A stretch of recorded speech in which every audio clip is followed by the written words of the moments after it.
क्या ये सदन आप चला रहे हैं या होम मिनिस्टर अमित शाह चला रहे हैं?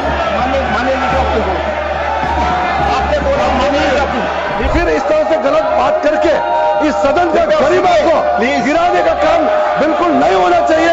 आप पुलिस को लाके, मिलिट्री को लाके, क्या हम टेररिस्ट हैं? अरे सच्चाई सुनने की ताकत नहीं होती तो यही शब्द निकलते हैं। कितना मुश्किल है सदन को चलाना? क्या इतने दुर्बल हो गए कि इनसे सदन ही नहीं चल रहा है अब? सुन लीजिए, 40 साल से ज्यादा ऑपोजिशन में रहा हूँ, कुछ मेरे से ट्यूशन ले लो, मैं बता दूंगा ऑपोजिशन कैसे करना आता है। ये डेमोक्रेटिक वे में ही हम प्रोटेस्ट कर रहे हैं और ये करते रहेंगे। This is not democracy, this is anarchism, और ये एनार्किज्म करने की कोशिश करते हैं। माननीय अध्यक्ष महोदय, विपक्ष में दम है तो सुन ले, ये विपक्ष क्या तमाशा कर रहा है। एक दृश्य ऐसा कि सत्ता पक्ष बनाम विपक्ष का एपिक सागा बन जाए, एक आरोप ऐसा कि मंत्री की बात पर फिर तमाशा हो जाए, एक सीट जिससे सवाल पूछने वाला सांसद ही गायब मिले और एक विराम पीछे छूट गए साथियों को श्रद्धांजलि देने का, सब चीजों को भुला करके उन्हें याद करने के लिए। आरोप ऐसा कि गृह मंत्री ही संसद चला रहे हैं क्या, और विवाद ऐसा कि सुरक्षा में लगे बल के नाम पर ही समस्या हो जाए। एक सलाह कि विपक्ष में रहने का अनुभव तुमसे ज्यादा है, आओ ट्यूशन ले लो, और हासिल एक नहीं दो ऐसे बिल जो पारित हो गए। देश की संसद में आज क्या क्या हुआ, हंगामे के सिवा विस्तार से बताएंगे। नमस्ते, मेरा नाम है कुलदीप और यह है संसद में आज।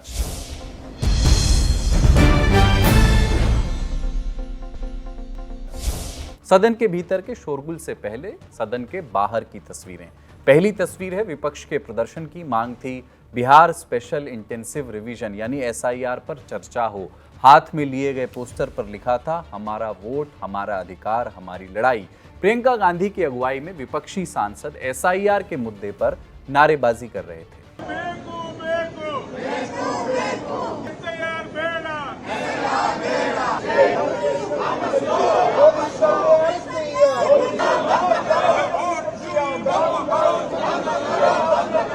एक ओर विपक्ष का प्रदर्शन हो रहा था और दूसरी ओर से गृह मंत्री, रक्षा मंत्री और संसदीय कार्य मंत्री किरण रिजिजू एनडीए संसदीय दल की बैठक में शामिल होने के लिए पहुंच रहे थे। इस दौरान जो तस्वीरें आई उनकी बड़ी चर्चा रही। सिनेमाई दृश्य लगभग बन गया। आगे विपक्ष प्रोटेस्ट कर रहा था, नारेबाजी हो रही थी, पीछे से सत्ता पक्ष के बड़े बड़े नाम एक साथ गुजर रहे थे। जब सत्ता पक्ष का दल विपक्ष के प्रदर्शन के पास से गुजरा तो प्रियंका गांधी समेत विपक्षी सांसद एक बार फिर पलटे। फिर सत्ता पक्ष के सांसदों से नजरें चार हुई और नारेबाजी को ईंधन मिल गया।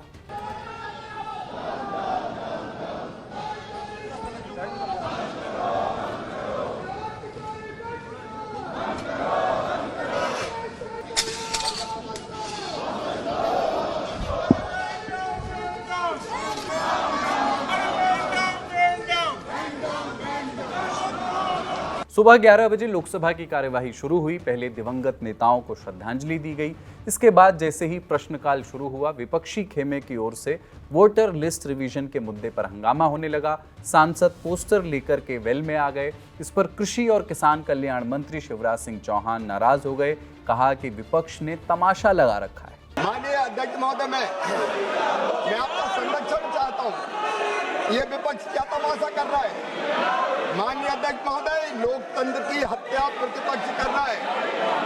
मुझे सवालों का जवाब नहीं देने दे रहे। मेरे सवाल किसानों से संबंधित, गरीबों के कल्याण से संबंधित है। ये केवल लोकतंत्र की हत्या कर रहे हैं। किसानों का अधिकार है उनकी कल्याण की योजनाओं के बारे में जानना, ये उससे रोकने का प्रयास कर रहे हैं। माननीय अध्यक्ष महोदय, मैं जवाब देना चाहता हूं। आप जवाब दो। हल्ला गुल्ले में माननीय अध्यक्ष महोदय, जवाब दो आप तो। माननीय अध्यक्ष महोदय, विपक्ष में दम है तो सुन ले। किसानों के लिए हमने कितना काम किया है।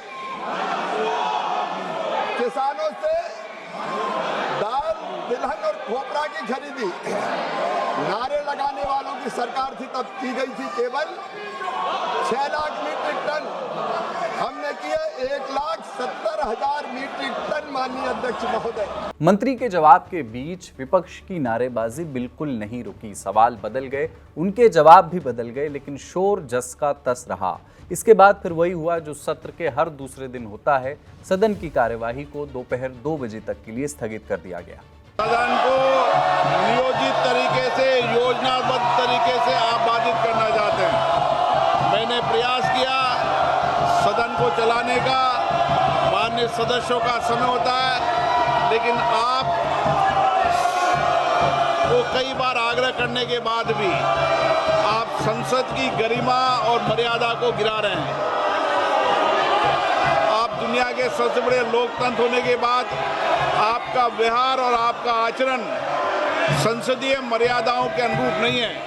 मैं पुनः आग्रह करना चाहता हूं, सदन अपनी अपनी सीट पर बैठे तो सदन चलेगा। नियोजित तरीके से, योजना तरीके से सदन स्थगित कराना लोकतंत्र के लिए उचित नहीं है। आप देश की जनता की भावनाओं के अनुरूप कार्य नहीं कर रहे हैं। आप सदन चलाना चाहते हैं, सदन की कार्रवाई आज 2 बजे तक के लिए स्थगित की जाती है। सदन के अंदर विपक्ष जो बात नहीं कह पाया वो बात बाहर दोहराई गई। वायनाड से सांसद प्रियंका गांधी अपने भाई राहुल गांधी के सेना वाले बयान पर सफाई पेश करने आई। सच्चा भारतीय है, कौन सच्चा भारतीय नहीं है, ये तो मुझे लगता है कि मतलब न्यायपालिका के प्रति पूरे आदर के साथ कह रही हूँ कि ये तो उनके दायरे में नहीं होता डिसीजन। ये कोई जस्टिस तो नहीं तय करेंगे। दूसरा, राहुल जी ने हमेशा आर्मी का, सेना का आदर किया है। उनके दिल में उन सेना के प्रति, सैनिकों के प्रति, उनके अफसरों के प्रति पूरी तरह से आदर है। और हर भाषण में जब भी बोलते हैं, जब भी उनका हम कुछ भी भाषण या कोई भी टिप्पणी सुनते हैं, उसमें वो आदर बहुत स्पष्ट दिखता है। जो लीडर ऑफ ऑपोजिशन होते हैं, जो नेता प्रतिपक्ष हैं, उनका जो कर्तव्य है वो ये है कि सरकार से सवाल पूछना। ठीक है, ये उनका कर्तव्य है, तो वो अपना कर्तव्य निभाते हैं। जब सरकार से सवाल पूछते हैं, उनको पसंद नहीं है, वो जवाब नहीं देना चाहते, इसलिए ये सब चीजें वो कराते हैं। सही, बहुत स्पष्ट बात है। अभी सदन नहीं चल रहा है, कितने दिनों से नहीं चल रहा है, और मैं सोच रही थी कि कितना मुश्किल है। सबसे बात करें, कह दें हम चर्चा कर लेंगे। कितना मुश्किल है सदन को चलाना। क्या इतने दुर्बल हो गए कि इनसे सदन ही नहीं चल रहा है अब, कि रोज हमको ये करना पड़ रहा है क्योंकि एक बात पे चर्चा नहीं करना चाहते। क्यों नहीं कर सकते चर्चा? ऐसा यार पूरे देश भर में करा रहे हैं, पूरे देश भर का मुद्दा है, बात करिए। आपने सिंदूर पे चर्चा की तो इस पे भी चर्चा करिए, देश को सुनने दीजिए। हमारा पक्ष भी है, उनका पक्ष भी है, तो इसमें घबराहट क्या है? तो ये तो इनकी दुर्बलता है कि सदन ही नहीं चला पा रहे। 2 बजे लोकसभा की कार्यवाही फिर से शुरू हुई। आसन पर संध्या राय बैठी थी। बिहार एसआईआर के मुद्दे पर विपक्ष की नारेबाजी जारी थी। इस हंगामे के बीच ही गोवा विधानसभा में अनुसूचित जनजाति के लिए रिजर्वेशन का प्रावधान करने वाला बिल पेश हुआ और फिर बिना किसी चर्चा के बिल को पारित कर दिया गया, यानी बिल को ध्वनिमत के साथ पास किया गया। इसके बाद सदन की कार्यवाही 6 अगस्त सुबह 11 बजे तक के लिए स्थगित हो गई। प्रश्न यह है कि विधेयक पर विचार किया जाए। जो सदस्य इसके पक्ष में है वो हाँ कहें, जो सदस्य इसके विरोध में है वो ना कहें। मेरे विचार में निर्णय हाँ वालों के पक्ष में हुआ, हाँ वालों के पक्ष में हुआ। विधेयक पर विचार करने हेतु प्रस्ताव को स्वीकृत किया गया। लोकसभा के बाद अब उच्च सदन यानी राज्यसभा की बात करते हैं। सुबह 11 बजे कार्रवाई शुरू हुई। उपसभापति हरिवंश की ओर से एक ऐतराज आया। उन्होंने नेता प्रतिपक्ष मल्लिकार्जुन खड़गे से मिली चिट्ठी को विपक्ष की ओर से पब्लिक किए जाने पर, सार्वजनिक किए जाने पर आपत्ति जताई। माननीय सदस्यों, हमारे लिए जीवन का सुअवसर है कि सदन में हम माननीय leader of opposition Shri Mallikarjun खड़गे जी के साथ बैठते हैं। उनके प्रति आदर है, बहुत कुछ सीखा है, सीखता हूं। उनका 1 अगस्त 2025 का एक पत्र मिला जिसमें उन्होंने लिखा है, I quote, CISF personnel are made to run into the well of the house when the members are exercising their democratic right of protest, unquote। चूंकि चेयर और लीडर ऑफ अपोजिशन के बीच पत्र प्रिविलेज्ड कम्युनिकेशन की category में आते हैं, इसलिए उन्हें मेरे ध्यान में आने से पहले मीडिया में जारी करना कितना उचित है, यह उनके और आप सभी के कॉन्शियस विवेक पर छोड़ता हूं। चूंकि चेयर की मर्यादा मीडिया के पास जाने की अनुमति नहीं देती, अतः इस पत्र से जुड़े बिंदुओं के संदर्भ में रूल्स पोजीशन और रेलिवेंट फैक्ट सदन के संज्ञान में लाना चाहता हूं। यह चिंताजनक तथ्य है कि मौजूदा सत्र में लगातार डिसरप्शंस की घटनाएं हो रही हैं। चेयर द्वारा बार बार की गई अपील के बावजूद कई माननीय सदस्यों ने रूल 235 और रूल 238 के प्रावधानों को विलफुली वायलेट कर सदन को बाधित किया। इसी 28 जुलाई को YSRCP के एक सदस्य बोल रहे थे तो कुछ सदस्यों ने दूर से अपनी सीटों से उठकर उनके पास जाकर उनको बोलते हुए माइक पर डिस्टर्ब किया। प्लीज नहीं, कोई आपकी तरफ से आवाज नहीं आनी चाहिए। प्लीज सदन को हम सबको मिलकर गरिमा के साथ चलाना है। आप मेरी बात सुने प्लीज।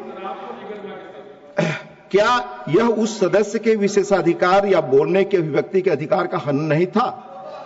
31 जुलाई को एक माननीय मंत्री देश के लिए महत्वपूर्ण विषय पर सुओ मोटो बयान दे रहे थे। तब सदन के कुछ माननीय सदस्यों द्वारा उनके पास जाकर लगातार नारेबाजी हुई, व्यवधान किया गया। क्या इससे जनता को जानकारी देने का संसद का एक महत्वपूर्ण काम बाधित नहीं हुआ? 1 अगस्त को ही आपके एक माननीय सदस्य एक बहुत महत्वपूर्ण विषय पर 0 आवर में अपनी बात रख रहे थे। एक अन्य माननीय सदस्य ने दूर से अपनी सीट से जाकर उनके माइक के पास ऊंची आवाज में नारे लगाकर उन्हें बाधित किया। 25, 28, 29, 31 जुलाई और 1 अगस्त को घटित इस तरह की घटनाएं पार्लियामेंट्री रिकॉर्ड्स में दर्ज हैं। हम माननीय सदस्यों को सेल्फ इंट्रोस्पेक्शन करना चाहिए कि क्या ऐसे काम सदन की गरिमा मर्यादा बढ़ाते हैं। सदन का वह एरिया जिसे आम भाषा में वेल कहते हैं, उसकी एक सैंक्टिटी है और वहां पर एंट्री रेगुलेटेड है। वहां जाकर नारे लगाना, सदन की कार्यवाही बाधित करना सर्वथा अनुचित है। उस स्थान की सैंक्टिटी वायलेट करना सदन की गरिमा गिराने जैसा है। सदन में सदस्यों द्वारा मनोनीत माननीय मंत्रियों, सेक्रेटरी जनरल व टेबल ऑफिस पर द हाउस पर बैठे अधिकारियों से बिल की कॉपी और अन्य महत्वपूर्ण संसदीय पेपर छीनकर फाड़े गए, उन्हें उछाला गया। वेल एरिया में चेयर, सेक्रेटरी जनरल की चेयर, टेबल ऑफ हाउस और उस पर बैठे अधिकारियों की सुरक्षा के लिए पार्लियामेंट्री सिक्योरिटी के पर्सनल द्वारा उस एरिया को कार्डन ऑफ करना पड़ा। प्लीज संसद के सुरक्षा कर्मियों का सदन में उपस्थित रहना नई बात नहीं है। आप जानते हैं कि इस सर्विस की न्यू सेंट्रल लेजिस्लेटिव असेंबली के पहले इलेक्टेड भारतीय अध्यक्ष आदरणीय विट्ठल भाई पटेल द्वारा 1930 में डाली गई थी। यह सुरक्षा कर्मी तब से अपना काम कर रहे हैं जो स्पेशली ट्रेंड हैं और किसी तरह के फोर्स का इस्तेमाल न करके अपना काम सदन की गरिमा को ध्यान में रखकर करते हैं। चिट्ठी में राज्यसभा में CISF की कथित तैनाती का विरोध किया गया था। उपसभापति ने विपक्षी सांसदों के हंगामे और नारेबाजी पर आपत्ति जताई। कहा कि सदन में सुरक्षा कर्मियों का उपस्थित रहना कोई नई बात नहीं है। ये सुरक्षा कर्मी सदन की गरिमा का ध्यान रख करके काम करते हैं। उपसभापति ने अपनी बात खत्म की तो नेता प्रतिपक्ष मल्लिकार्जुन खड़गे बोलने के लिए उठे। इस दौरान उनकी आसन से तेज बहस हो गई। आपने बहुत बड़ा ज्ञान हमको दिया जो हम नहीं लिया। मैंने आपसे सर नहीं लिया। हम बहुत से जो रेफरेंसेस थे जो पढ़े नहीं थे, आपने हमको पढ़ाया, इसीलिए आपको धन्यवाद देता हूं। और मैं आपको लेटर भेजा naturally to inform every members it is not possible, so I gave press note that I have written like this. One thing, sir, shall I ask you, in last time when Jaitley ji was upper house LOP and Sushma Swaraj ji was Lok Sabha LOP, what they said, उन्होंने क्या कहा? उन्होंने ये कहा disturb करना ये भी एक डेमोक्रेटिक प्रोसेस को स्ट्रेंथन करने और ये कोई प्लीज बोले ना, LOP जी को बोले प्लीज। वो ये कोई बड़ी बात नहीं, एक डेमोक्रेटिक वे में ही हम प्रोटेस्ट कर रहे हैं और ये करते रहेंगे, ये हमारा राइट है। ये उन्होंने कहा तो अगर मैं लेटर लिखा, आपको इतना क्यों ऑब्जेक्शन? टू से बोलिए माननीय लोपी बोलिए, आपने बोल दिया। No, to safeguard the interest. Said outside the house. of the parliament. सारी बातें आउटसाइड हाउस में थी, मेरा दायित्व था आपको बताना। CRSF को अंदर लाते हो, मैं फिर CRS को अंदर क्या हम टेररिस्ट है?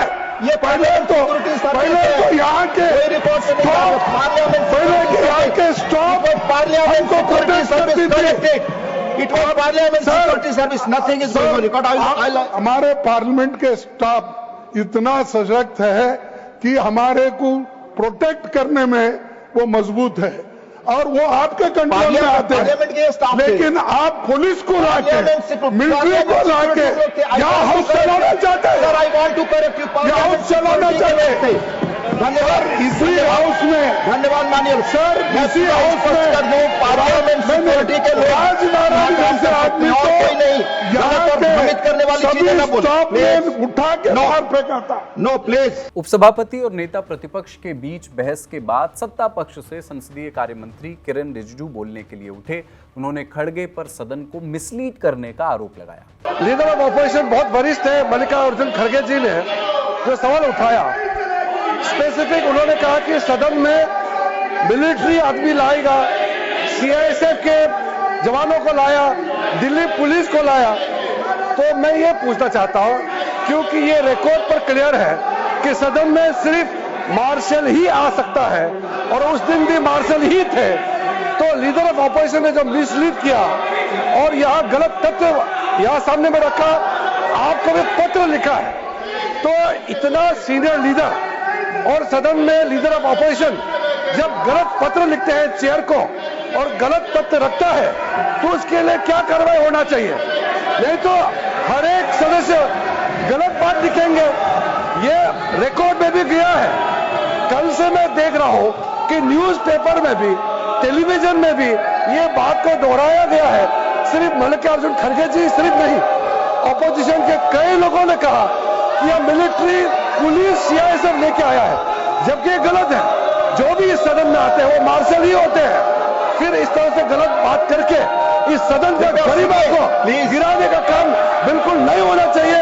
मेरा तरफ से आपके माध्यम से यूरोपीय पूरा ऑपोजिशन पार्टी को मैं अनुरोध करना चाहता हूं। जब ये भी थे, जब अपने मैंने एक जिक्र किया कि हमारे नहीं सीआईएस तो था, लेकिन पहले के जो अपोजिशन लीडर थे उन्होंने कहा था कि disruption is also part of democracy. ये आपको मालूम। और दूसरी चीज साहब, सीआईएसएफ जो आपने लगाया है, फिर संशोधन कराओ, सीआईएसएफ नहीं है। माननीय लीडर हो गया, यहाँ सिर्फ मार्शल ही आ सकते हैं। नहीं, मार्शल ही आ सकते हैं। ये देखिए, मैं पूछता हूं आपको, क्या ये सदन आप चला रहे हैं, क्या होम मिनिस्टर अमित शाह चला रहे हैं?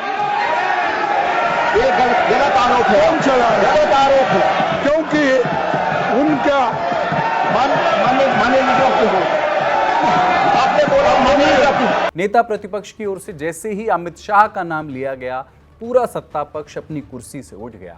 एक ओर सत्ता पक्ष का शोर और दूसरी ओर विपक्ष का हंगामा। इसी शोरगुल में नेता सदन जेपी नड्डा बोलने के लिए उठे। उन्होंने कहा कि 40 साल से ज्यादा समय मैं विपक्ष में रहा हूं, मुझसे ट्यूशन ले लो, मैं बता दूंगा कि विपक्ष कैसे होता है। अपनी रूलिंग के माध्यम से दूध का दूध और पानी का पानी किया।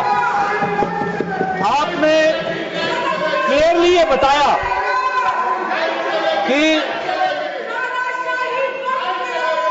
आपने अरे सच्चाई सुनने की ताकत नहीं होती तो यही शब्द निकलते हैं। आप बोलो। मैं ये कह रहा था कि आपने बखूबी इस बात को स्पष्ट किया कि प्रोसीडिंग्स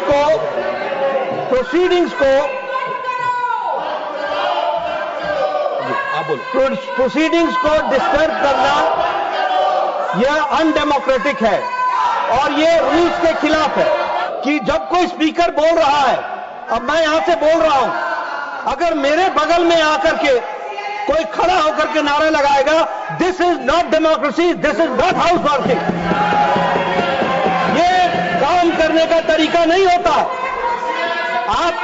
मैंने कई बार कहा, ओ मैडम जी सुन लीजिए, मैंने इन लोगों को कई बार कहा, 40 साल से ज्यादा ऑपोजिशन में रहा हूं, कुछ मेरे से ट्यूशन ले लो, मैं बता दूंगा ऑपोजिशन कैसे करना आता है। अभी नए हो, अभी तो 10 ही साल हुए हैं, अभी 30-40 साल रहना है, मेरे से ट्यूशन ले लो, मैं बताऊंगा आपको ऑपोजिशन कैसे होती है।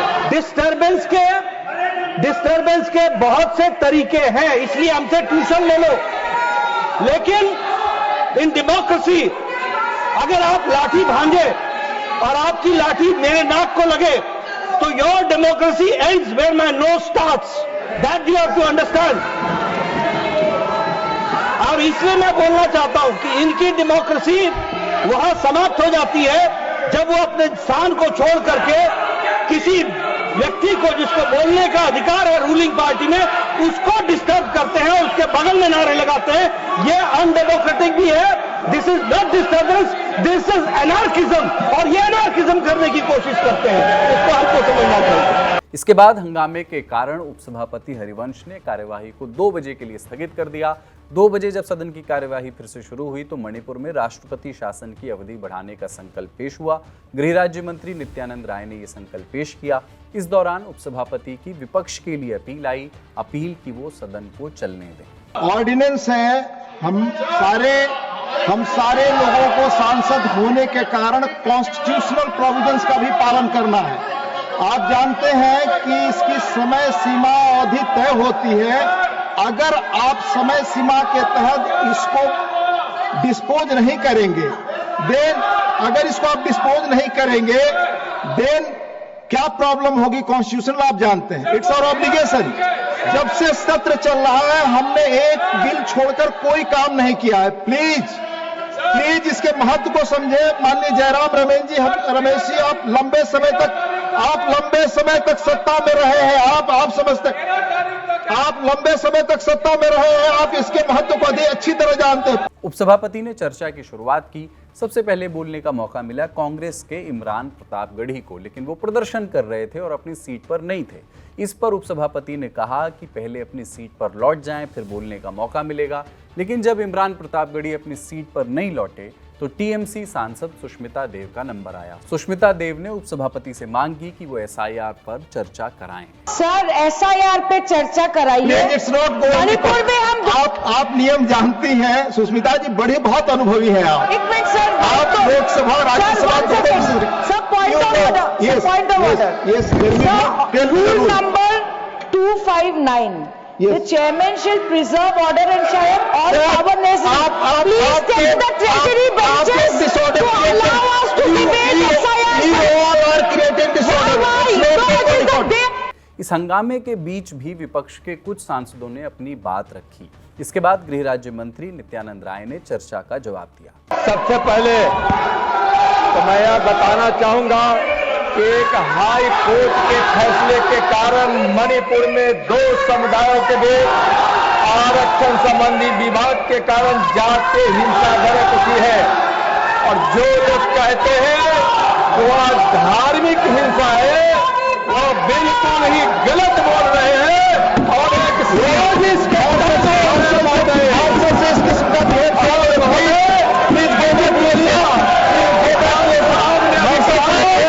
राष्ट्रपति शासन के बाद की स्थिति क्या है मैं उनको बताना चाहूंगा कि राष्ट्रपति शासन लागू हुए 8 महीने हुए हैं। 8 महीने में सिर्फ 1 हत्या हुई है। महोदय, राष्ट्रपति शासन लागू हुए 8 महीने हुए हैं। 8 महीने में हिंसा में इधर के 4 महीनों में एक भी मौत नहीं हुई है। जब मणिपुर में हिंसा भड़की थी उसके बाद माननीय गृह मंत्री जी ने मणिपुर राज्य के हिंसा प्रभावित क्षेत्रों का दौरा हुआ। दौरा के दौरान उन्होंने उच्च क्रांतिकारी सुरक्षा बलों और सामाजिक संगठनों के साथ 100 से अधिक सदस्यों के साथ उन्होंने मीटिंग की। आज वहां शांति व्यवस्था है। वहां माननीय महोदय प्रधानमंत्री जी के विकास दृष्टिकोण के कारण वहां नॉर्थ ईस्ट में इतना विकास हुआ है। महोदय मैं अनुरोध करता हूं कि मणिपुर राज्य के संबंध में संविधान के अनुच्छेद 356 के तहत राष्ट्रपति द्वारा दिनांक 13 फरवरी 2025 को जारी की गई उद्घोषणा को इस सदन द्वारा अनुमोदित करने की कृपा करें। गृह राज्य मंत्री के भाषण के बाद मणिपुर में 6 महीने के लिए राष्ट्रपति शासन का प्रस्ताव राज्यसभा से पास हो गया। इसके बाद विपक्ष के हंगामे को देखते हुए राज्यसभा की कार्यवाही को भी 6 अगस्त सुबह 11 बजे के लिए स्थगित कर दिया गया। कुल मिलाकर देखें तो आज दोनों सदनों में एक बार फिर हंगामा हुआ, लेकिन इस हंगामे के बीच 2 बिल भी पारित हुए। पहला मणिपुर में राष्ट्रपति शासन से जुड़ा हुआ और दूसरा गोवा में एसटी रिजर्वेशन से जुड़ा हुआ। लेकिन सवाल यही है कि संसद में शोर अधिक हो रहा है और संवाद बहुत कम। ये शो लिखा मेरे साथी सुप्रिया ने। देखते रहिए दी ललन टॉप।